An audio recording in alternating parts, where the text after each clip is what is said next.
12장 4절에 보면은 다니엘아 마지막 때까지 이 말을 간수하고 이 글을 봉합하라. 다니엘서 봉합하라.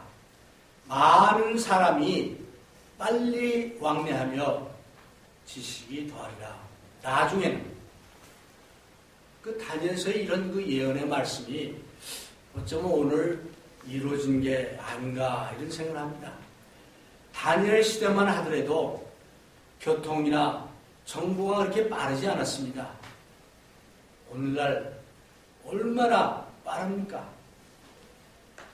속도는 그 현대인의 특색 중에 하나입니다.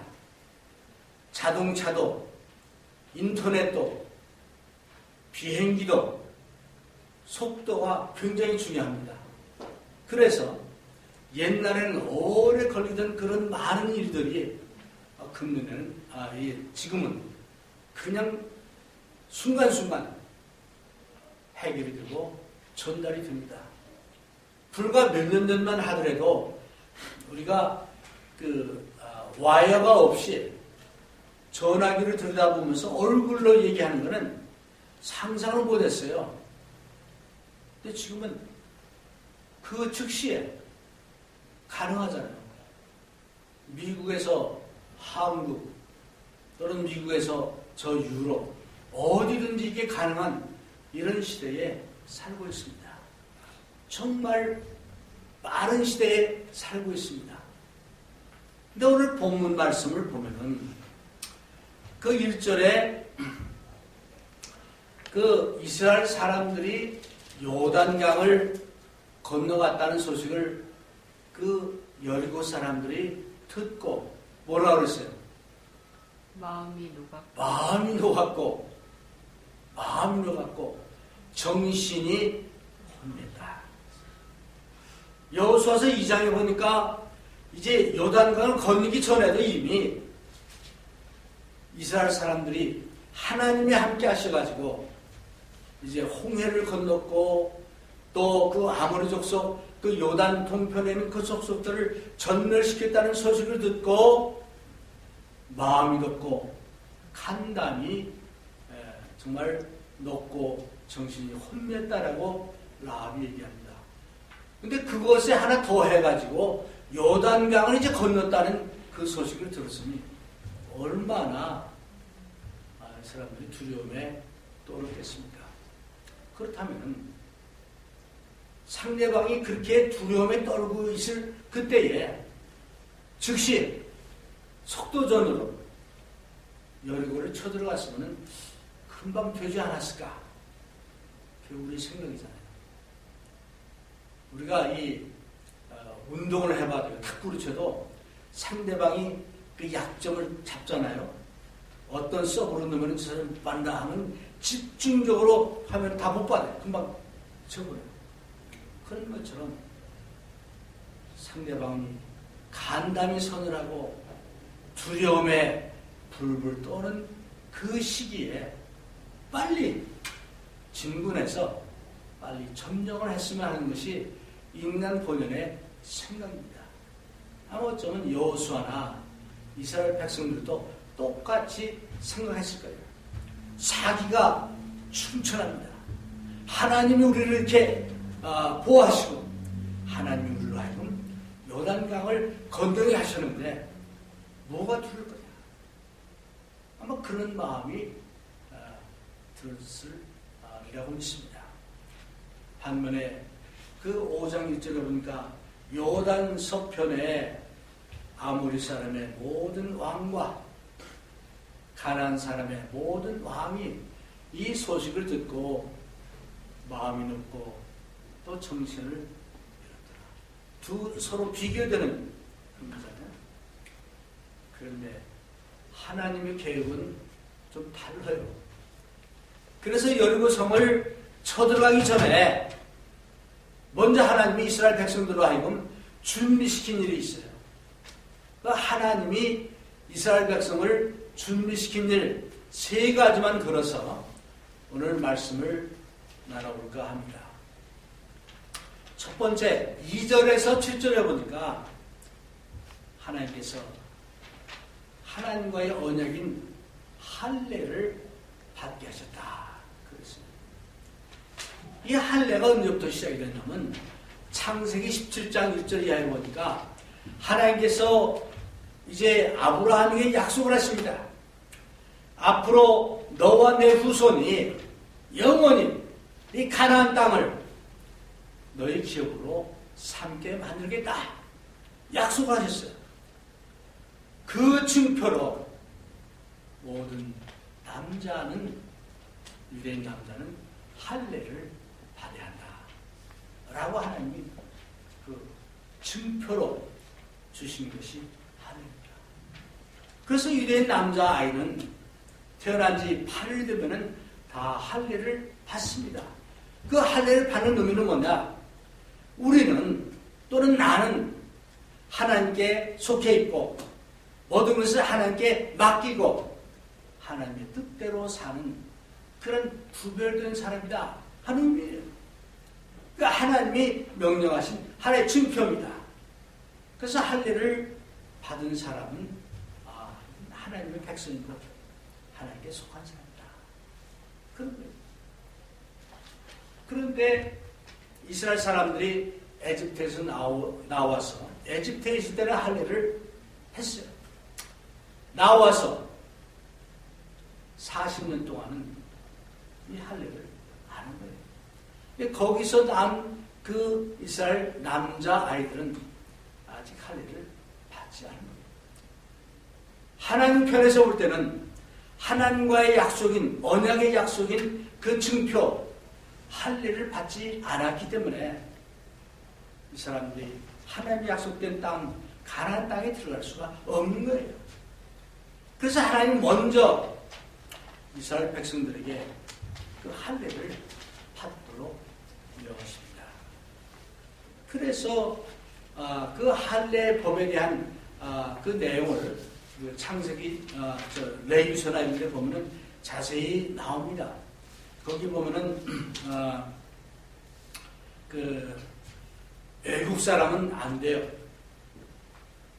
또 그 유대인의 돈 주고 산 노예나 또 유대인의 남자아이는 다 할례를 받게 됐어요.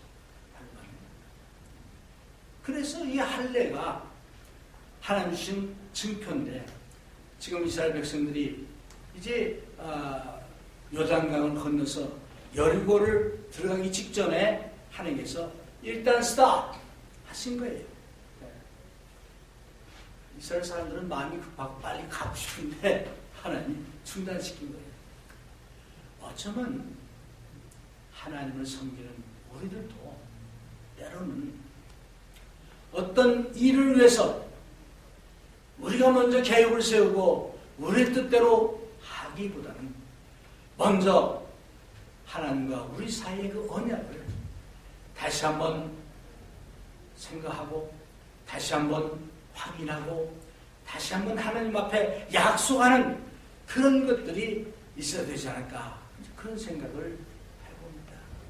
오늘 성경 공부 시간에 먼저 그의 나라와 의를 구하라는 예수님의 말씀을 가지고 공부했습니다. 그럼 이것은 어떤 우리가 세례 받을 때만 먼저 그의 나라와 의를 찾는 것이 아니고 세례 받을 때만 예수님이 나의 주님이십니다 라고 고백하는 것이 아니고 우리의 삶 가운데서 특히 영적인 삶 가운데서 우리는 지속적으로 다시 이제 마음의 할례를 우리가 받아야겠다 그런 생각합니다. 우리가 2019년도 새로 시작했습니다. 새해를 시작해서 이스라엘 백성들이 가나안 땅, 약속의 땅을 정복하기 전에 먼저 하나님의 명령에 따라서 할례를 받았던 것처럼 다시 한번 하나님 앞에서 또 주님 앞에서 주님 제가 예수님을 주님으로 고백하고 세례받고 구원을 받았습니다. 그러나 다시 한번 돌아올 때 주님의 뜻대로 하지 않은 건 많이 있습니다. 주님 정말 예수님을 나의 주님으로 모시고 살기를 원합니다. 주님의 뜻대로 살기를 원합니다. 주님의 뜻이 내 삶에서 이루어지기를 원합니다. 이러한 어떤 그 성결의 자세와 또 그런 어떤 계기를 우리가 가져야 되지 않을까 이런 생각을 합니다. 우리 인간은 쉽게 매너리즘에 빠지기 쉽습니다. 그저 뭐든지 처음에는 참 뭐 좋고 새롭고 또 정말 그 굳은 결심을 하는데 이게 똑같은 걸 자꾸 반복하다 보면은 점점 그 처음에 가졌던 그 프레쉬한 기쁨이나 감사나 확신이나 도전이나 이런 것들이 점점 이제 사라져가요. 그런 의미에서 우리는 다시 한번 우리 자신을 확인하는, 다시 한번 우리의 믿음을 확인하는 그런 것들이 필요하지 않나 이런 생각을 합니다. 이스라엘 백성들이 이제 광야에서 살 때 특히 광야에서 난 그 사람들은 할례에 대해서 아마 듣기는 했겠지만 받지를 않았죠.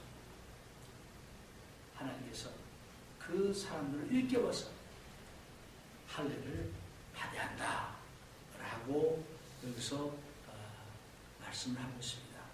그래가지고 이제 이 하나님의 명령을 받았어요.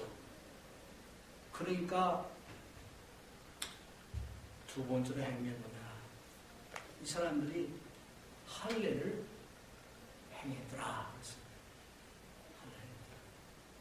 어찌 보면요, 이 할례를 행한 것은 하나님이 이스라엘 백성들을 또 시험하는 것이 되기도 합니다.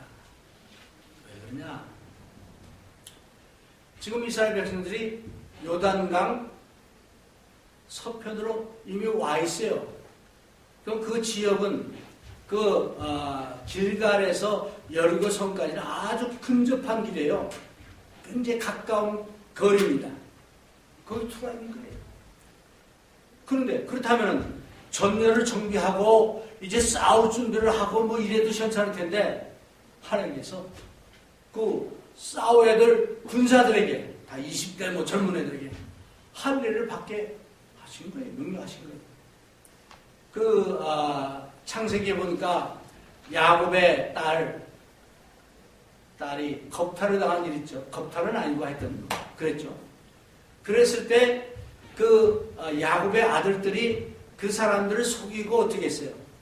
만약 너희들이 다 할례를 받으면은 결혼하게 해주겠다 약속을 했잖아요. 그래놓고는 할례를 받게 해놓고는 아직 회복이 안 됐을 때 쳐들어가가지고 완전히 그 사람들을 물리친, 말하자면 그 거짓으로 이렇게 하는 것을 우리가 볼 수 있어요. 그 말은 뭐냐? 할례를 받으면은 마음대로 움직일 수가 없죠. 다 날 때까지는. 그러니까 군사력을 잃어버리는 겁니다. 행동을 마음대로 못하는 거예요. 그런데 하나님께서 여호수아에게 너희 젊은 아이, 특히 40 이하 되는 사람들은 할례를 받아라. 성경에 보니까 다시 할례를 행하라 하시매 3절에 여호수아가 부싯돌로 칼을 만들어 할례산에서 이스라엘 자손들에게 할례를 행합니다. 그래서 그 하나님께서 여호수아와 이스라엘 백성들에게 명하신 그 명령에 순종해서 이스라엘의 할례를 받았습니다. 어쩌고 하나님께서 이스라엘 여호수아와 이스라엘 백성들에게 하나님 테스트한 것이 될 수도 있어요. 하나님 할례를 받긴 받겠습니다. 일단 전쟁 끝내놓고 우리 싸움 먼저 하고 받겠습니다. 그럴 수 있어요. 근데 그런 그 변명이나 그런 어떤 얘기를 하지 않고 받았더라 그랬어요. 그 말은 바로 그 적진 그 앞에서 만약 할례 받았다는 정보가 새 나가면 꼼짝없이 당할 수 있는 그런 조건이에요. 그 말은 할례를 받았다는 얘기는 하나님을 전적으로 믿었다 그런 얘기예요. 우리가 할례를 받아서 마음대로 활동도 못하고 마음대로 하지 못하더라도 하나님의 명령이니까 순종해서 하겠습니다. 그런 믿음이 있기 때문에 그렇게 한 거 아니겠어요? 그래서 40년 전에 이들의 조상들은 정탐꾼을 보냈더니 거기는 거인들이 많고 군사가 세고 또 벽이 높고 등등 해가지고 불평하고 하나님께 또 모세에게 원망을 했잖아요. 그 결과 40년 동안 그 조상들은 광야에서 살 수밖에 없었는데 그 시험에서 조상들은 실패했는데 여호수아와 지금 이 세대들은 하나님의 시험대로 순종해서 약속의 땅 가나안 땅을 가게 됐다. 여러분들은 삶 가운데서 이런 시험을 받을 때가 없습니까? 분명히 하나님 어떤 명령이 있는데 이렇게 해야 되는데 그렇게 했다가는 내가 망할 수도 있고 그렇게 했다가는 적진의 공격을 받을 수 있고 그렇게 했다가는 이게 마음대로 안 될 것 같은 그런 상황들 있습니다. 그럼에도 불구하고 성경은 말씀하기를 하나님을 믿어라. 하나님을 신뢰하라. 그러게 먼저 그의 나라와 의를 구하라. 라고 가르치고 있습니다. 오늘 이 이스라엘 백성들의 그 할례받은 모습을 통해서 우리가 이제 행해야 할 것이 뭐냐? 믿고 순종하는 그런 것을 우리가 여기서 배워야 되겠다. 때로는 우리가 우리의 이성과 우리의 경험 이런 것들을 앞세워서 하나님의 뜻대로 행하지 못할 때 많이 있습니다. 그 이스라엘 사람들 참 이 시험을 잘 통과해서 적진 앞에서 할례를 받고 순종했고 결과적으로 가나안 땅 그 여리고성을 점령했습니다. 그런데 우리가 살아오면서 이런 일들이 많습니다. 이스라엘 사람들이 요단강을 건넌 다음에 그 기분이 어땠을까요? 좋았겠죠. 요즘 말로 하면은 째졌을 거야. 이야, 세상을 다 얻은 것처럼, 이야, 정말 저 위대하신 하나님, 저 능력의 하나님, 이대로 하면 안 될 게 없다. 모든 걱정, 의심 다 사라지고 만사 형통 잘 될 거로 아마 생각했을 겁니다. 이제 그런 그 상황이 조금 전에 있었는데 하나님께서 그래 그 너희들 할례를 받아야 돼. 나와의 언약을 다시 한번 실천해야 돼. 라고 하십니다. 그럼 하나님 이왕 이렇게 하신 거 좀 기회를 더 주셔가지고 점령한 다음에 하면 안 됩니까? 그런 생각이 들 수 있습니다. 네. 그 때로는 큰 성공이 있은 다음에 모든 것이 잘 된 다음에 이런 시험이 올 때가 있습니다. 하나님께서도 시험도 하십니다. 그때 우리는 어떻게 해야 됩니까? 그때 바로 이 이스라엘 사람들처럼 하나님의 명령이니까 순종해서 하겠습니다. 나는 믿고 의지하는 그런 마음이 우리에게 필요하지 않을까요? 에스더가 자기 나라를, 자기 민족을 구원할 때 도저히 자기 생각으로는 이게 정말 50도 50도 아니고 상당히 퍼센트가 이제 낮은 그런 상황인데 주님의 뜻대로 하겠습니다. 라는 마음으로 기도하고 그 왕 앞에 나가지 않았습니다. 그런 말이죠. 그래서 오늘 여러분이나 저나 나의 삶은 과연 성결한가? 옛 것을 온전히 벗어버렸다. 하나님 앞에 서약하고 언약했던 그것을 나는 얼마나 지키고 있는가. 이런 것들을 다시 한번 생각하며 다시 마음의 할례를 받는 그런 일이 있기를 바랍니다. 자, 두 번째로 10절에서 12절을 보니까 하나님께서 이스라엘 백성들에게 유월절을 지키게 하셨어요. 유월절. 유월절이 뭡니까? 우리가 잘 아는 대로 유월절은 이스라엘 백성들이 에집트에서 종노릇 할 때에 이제 많은 재앙과 뭐 이런 것을 다 하신 다음에 마지막 장자 죽이는 재앙을 할 때 너희들이 그 어린 양을 잡아서 그 피를 문설주에 바르라. 그래야만 그 집은 뛰어넘어서 너희들을 구원시켜주겠다. 이스라엘 백성들이 이제 에집트에서 구원받은 그런 날을 기념하는 절기입니다. 하나님이 지키라고 명령했습니다. 그런데 6월절을 지키는 것도 이게 그냥 막 지키는 게 아니에요. 하나님이 구체적으로 어떤 사람들이 6월절을 지켜야 할 것인가, 어떻게 지켜야 할 것인가, 무슨 제물을 바쳐야 할 것인가 등등 아주 자세하게 설명하고 있습니다. 그래서 그런지요, 6월절을 그 구약 성경에 보면 여러 번 한 게 아니에요. 대강 이렇게 추려보니까 한 5번 정도 제대로 했던 거예요. 제일 첫 번째는 에집트에서 나올 때 6월절을 지켰습니다. 1년 후에 시내산에 가서 6월절을 지켰습니다. 그러고는 나머지 38년 동안을 안 지켰어요. 6월절을. 그러다가 지금 여호수아와 함께 이제 그 길갈에 가서야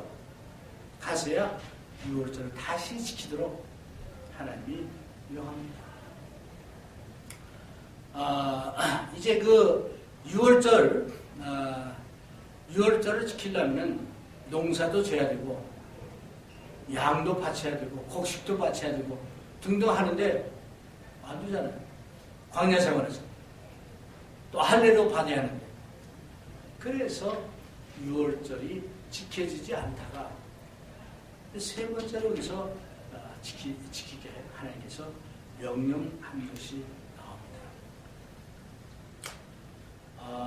그래서 그때 6월절을 지켰던 이스라엘 사람들이 기분이 어땠을까 상상해보면 감개가 무량했을 겁니다. 드디어 우리가 온전하게 이제는 정말 하나님이 약속한 땅에 왔구나 하는 느낌을 받았을 겁니다. 그래서 여기 그 10절에서 12절에 보면은 10절에 이스라엘 자손들이 길갈에 진쳤고 그달 14일 저녁에는 여리고 평지에서 6월절을 지켰고 라고 나옵니다. 그래서 6월절은 언제냐? 유대 달력으로 1월 14일 날 저녁에 지키는 겁니다. 그래서 그 1월 14일에 평지에서 6월절을 지켰다는 거예요. 그 다음에 그 다음날 6월절 이튿날에 그 땅 소산을 먹되, 상상해 보세요. 이스라엘 백성들이 요단을 건너가지고 여리고성을 침략하려고 지금 오잖아요. 그 중간에 살던 그 여리고 사람들, 이 사람들은 그 밭에 있는 곡식을 다 두고 다 도망가는 거예요. 네? 아마 여리고성 안으로 다 도망가는지 모르죠. 그러니까 거기에 이스라엘 사람들이 농사 짓지 않은 그런 소산물들이 많이 쓴 거예요, 곡식이. 그걸 먹었다는 얘기예요. 그렇죠? 네. 먹고 그날에 무교병과 볶은 곡식을 먹었더니, 이거는 그 원래 6월절을 그 레위기서 보면 지킬 때 그 다음 날부터 무교절을 지키라고 명하십니다. 이 무교절을 지킨 거예요. 먹고 그날에 무교병과 볶은 곡식을 먹었더니, 그래서 6월절도 지키고 무교절을 지키고 했더니, 그런 얘기예요. 했더니 12절에 그 땅 소산을 먹은 다음 날에 만나가 그쳤으니. 그런데 유월절도 지키고 할례도 받았고 이제 무교정도 지켰는데 그랬더니 엄청난 일이 일어난 거예요. 만나가 끝났어요. 만나. 40년 동안 만나는 뭡니까? 하나님께서 슈퍼내추럴적으로 하나님의 능력으로 매일 이스라엘 사람들한테 공짜로 주신 거예요. 그렇죠? 공짜로. 이스라엘 사람들이 농사 짓고 일하고 뭐 이래서 얻은 게 아니고 하나님이 주신 거예요. 그래서 요단을 건너가지고 길갈에 와서 처음으로 할례 받고 이제 또한 이제 하나님 앞에 이제 유월절을 지켰더니 만나가 꽂혔다. 인간은요 평소 자기에게 익숙한 것에 익숙합니다. 그게 조금만 달라지면은 그때부터 불안해. 큰일 난 것처럼 생각합니다. 매일 일어나면 만나가 딱 준비되어 있었는데 만나가 끊겼다는 사건은 큰 사건이에요. 그럼 우리 앞으로 어떻게 살아? 만나로 먹고 사는데 농사를 어떻게 지어야 돼? 40년 동안 농사 안 줘가지고 아마 다 잊어버렸을지도 모르죠. 네. 등등 여러 가지 걱정과 근심이 올 수 있습니다. 도전이죠. 근데 성경을 가만히 보면은 하나님께서 때로는 어떤 하나님의 능력으로 기적의 사건을 통해서 특별하게 역사하는 그런 때도 있고 그 상황에 따라서 이제는 그 기적적인 거 없애고 새로운 하나님의 어떤 방법으로 스스로 얻어서 일해서 먹도록 만드는 그런 것도 있습니다. 바로 이때가 바로 관계예요. 우리가 살아가면서 때로는 하나님의 이런 그 변화와 도전이 우리에게 자극이 될 수도 있습니다. 모르겠어요. 저도 이제 은퇴를 한 다음에 이제 좀 편하게 지내나 보다 뭐 이렇게 생각을 했는데 갑자기 이제 전우단이 없게 되니까 할 수 없이 이제 다시 이제 하잖아요. 어떻게 해? 겁도 나죠. 어떻게 감당해? 부담도 되죠. 어떻게 할 거야? 여러 가지 그런 생각이 듭니다. 그러나 어쩌면 하나님의 그 칼렌다에 의해서 하나님의 섭리에 의해서 변화가 주어질 때 어떻게 해야 되냐? 그때도 역사를 주관하시고 우리를 인도하신 분은 누구예요? 여호와 하나님이시다. 여호와는 나의 목자시니 시편 기자의 말처럼 우리가 그런 마음으로 믿고 의지하고 하나님 말씀에 순종하는 그런 자세를 가져야 됩니다. 이런 상황입니다. 그래서 이스라엘 백성들이 오랫동안 지키지 않았던 유월절을 다시 지켰습니다. 얼마나 좋았겠어요. 감사합니다. 우리 또 그 다음날 보니까 만나가 없어져 버렸어.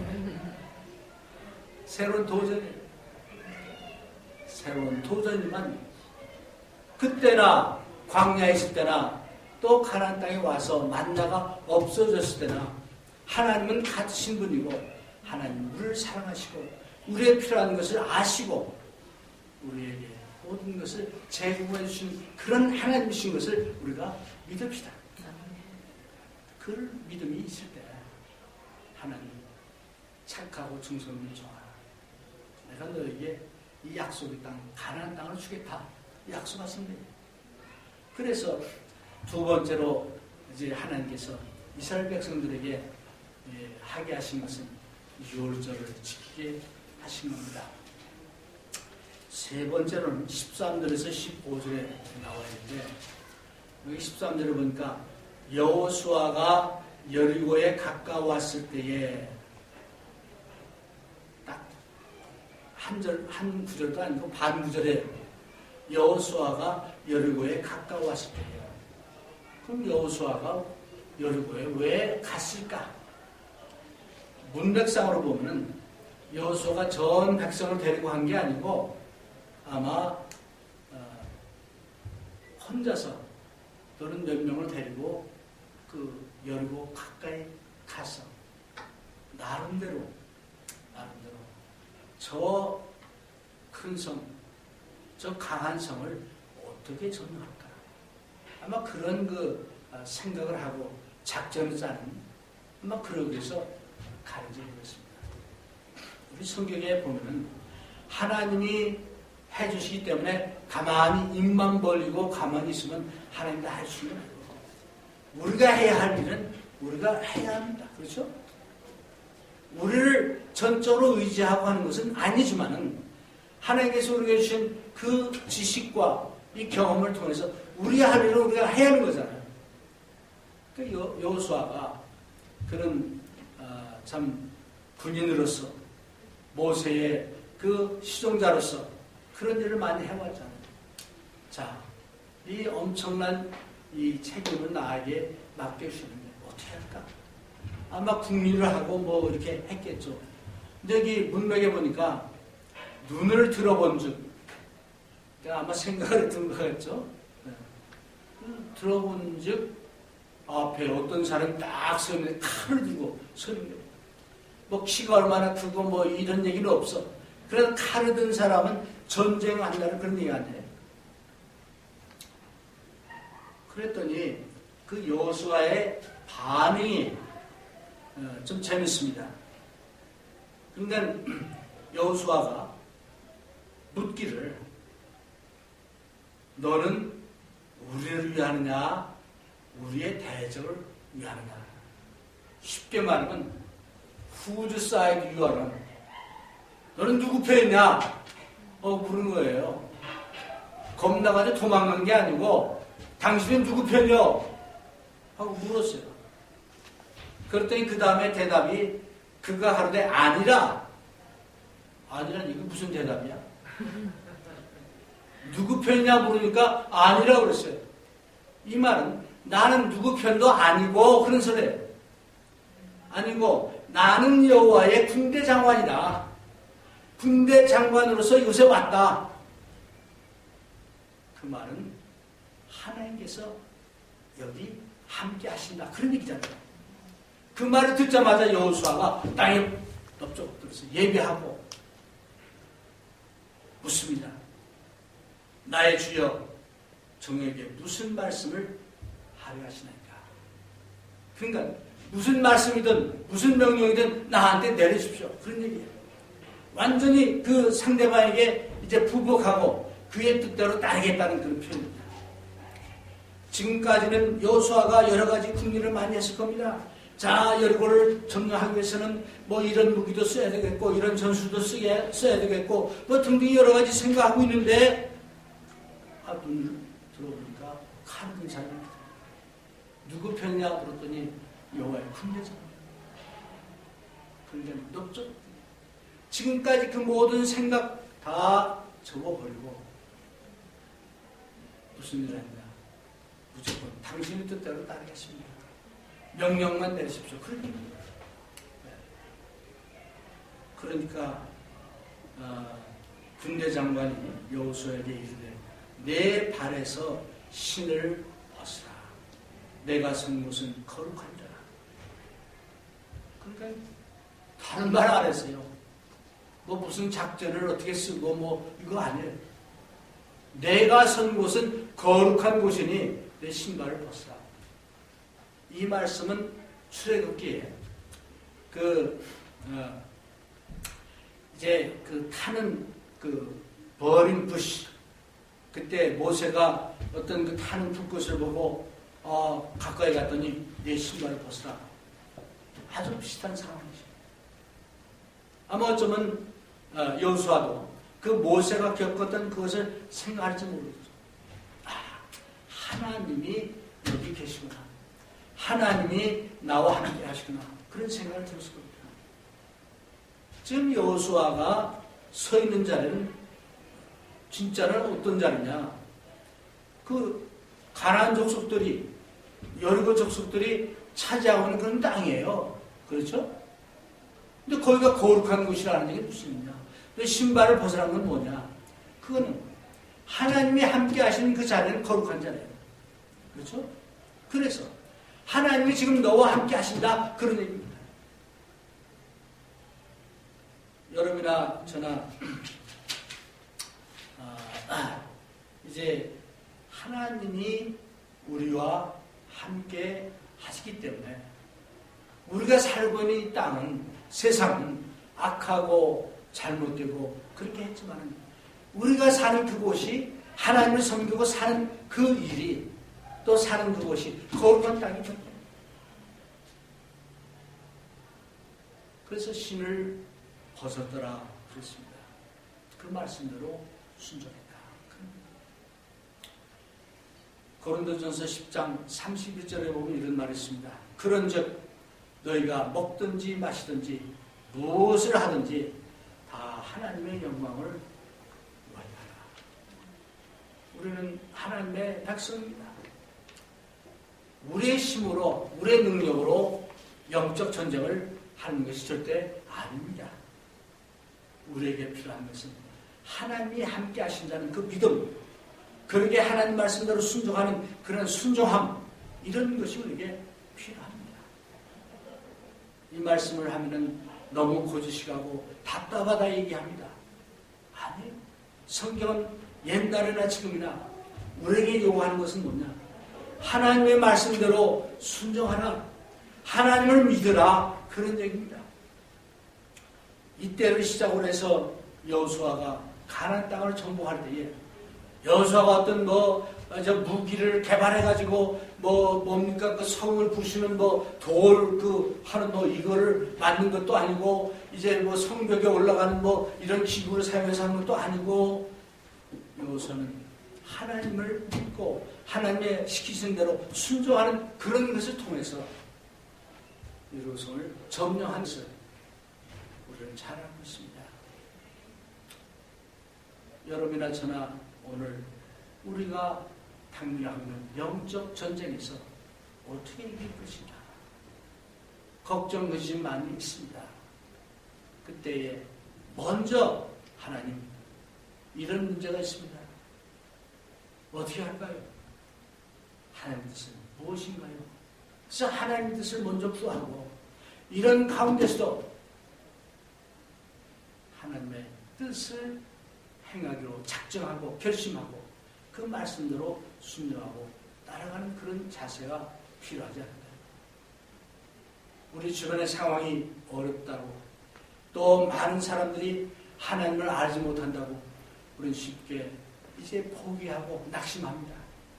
그러나 그런 가운데서도 우리가 진정 하나님 앞에 헌신한 우리의 그 헌신을 다시 한번 확인하고 또 이제 절기를 지키는 것도 중요하지만 절기를 지키는 자의 그 자세와 올바른 자세를 우리가 갖출 때에 사도 바울이 로마서 12장에 한 대로 이제 너의 그 몸과 마음을 거룩한 산제사로 드리는 그런 어떤 자세 이런 것을 가질 때 하나님이 축복해 주십니다. 영적 축복을 구하기 전에 영적 축복을 받기 전에 마음의 할례를 받고 진정한 유월절 즉 우리의 구세주 예수 그리스도를 다시 주님으로 모시고 고백하고 성령의 그 검을 가지고 말씀의 검을 가지고 성령의 능력을 가지고 영적 전쟁에 임하는 여러분과 제가 되었습니다. 여리고성을 정말 넉넉하게 이기는 그런 역사가 있기를 주님의 이름으로 축원합니다.